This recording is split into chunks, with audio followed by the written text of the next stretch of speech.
ఆ పని చెయ్యే మనశ్శాంతిగా ఉంటుంది. ప్లీజ్ రా. లెక్చరర్ పట్టుకుని రాగి ఏంటండి?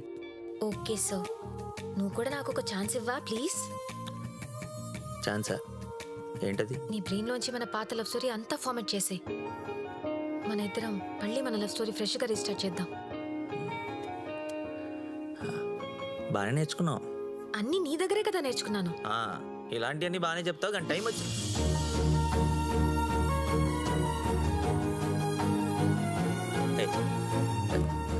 స్టేషన్లో చాలా మంది ఉన్నారు. శృతి మెచ్చుకో. మించుతా చంపుతా. మించుతా చంపుతా. చంపుతా. మించుతా.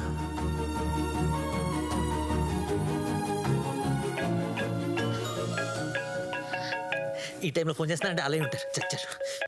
హలో హలో ఆదిత్య, సార్ మీ గురించే ఆలోచిస్తున్నా. ఏంటయ్యా షూటింగ్ రాకుండా అమ్మాయి కోసం ఊర్లు పట్టు తిరుగుతున్నావంట? ఏంటి అమ్మాయి ఓకే అందా?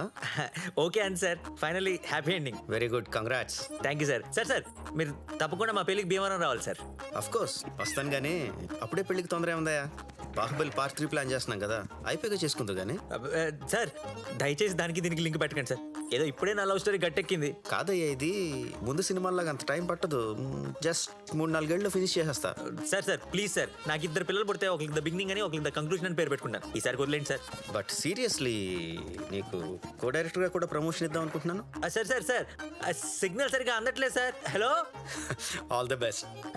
Thank you sir. అవును, ఈ నగలని ఒరిజినలేనా? అవును. మీరు ఇంత రిచ్ అని నాకు తెలియదే. సరే, కట్నం ఎంత ఇస్తారు? ఎంత కావాలి?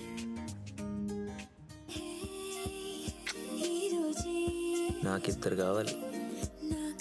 మీరు రిచ్ కాబట్టి ముగ్గురైనా ఓకే. పుట్టిన ఇన్నాళ్ళ కావచ్చేది వేడి